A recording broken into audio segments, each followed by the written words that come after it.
সময় 960 থেকে 1279 সাল। চীনে তখন সং রাজবংশের শাসনামল। এই সময়কালেই বাণিজ্য পথে দক্ষিণ চীন সাগরে ডুবে যায় নানহাই ওয়ান নামের একটি জাহাজ। 2007 সালে দীর্ঘ প্রস্তুতির পর একটি লোহার খাঁচায় ভরে এককভাবে উত্তোলন করা হয় প্রাচীন চীনা বাণিজ্যের এই নিদর্শনকে। বর্তমানে যা অবস্থান করছে গুয়াংডং প্রদেশের মেরিটাইম সিল্ক রোড মিউজিয়ামে।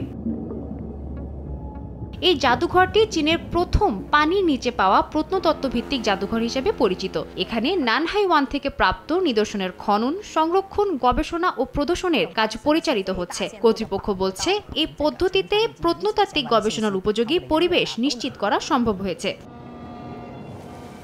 এখন পর্যন্ত নানহাই ওয়ান থেকে 1,80,000-এর বেশি প্রত্নবস্তু উদ্ধার করা হয়েছে, যার মধ্যে চীনামাটির তৈজসপত্রের সংখ্যা 1,70,000-এরও বেশি। এসবের মধ্যে আরবীয় নকশায় তৈরি বাসনপত্র, অলংকার ও দণ্ড জাতীয় সামগ্রীও রয়েছে, যা তৎকালীন আন্তর্জাতিক বাণিজ্যিক সম্পর্কের প্রমাণ বহন করে।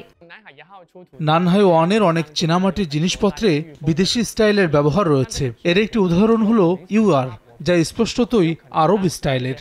জাদুঘরে প্রদর্শিত 60 মিটার দীর্ঘ এক চিত্রপট সং যুগের সামুদ্রিক বাণিজ্য, বহুজাতিক সাংস্কৃতিক বিনিময় এবং দক্ষিণ চীন সাগর কেন্দ্রিক অর্থনৈতিক গতিশীলতাকে তুলে ধরে। গবেষকদের মতে, নানহাই ওয়ান চীনের সামুদ্রিক ইতিহাস এবং পানির নিচের প্রত্নতত্ত্ব চর্চার ক্ষেত্রে একটি গুরুত্বপূর্ণ নিদর্শন।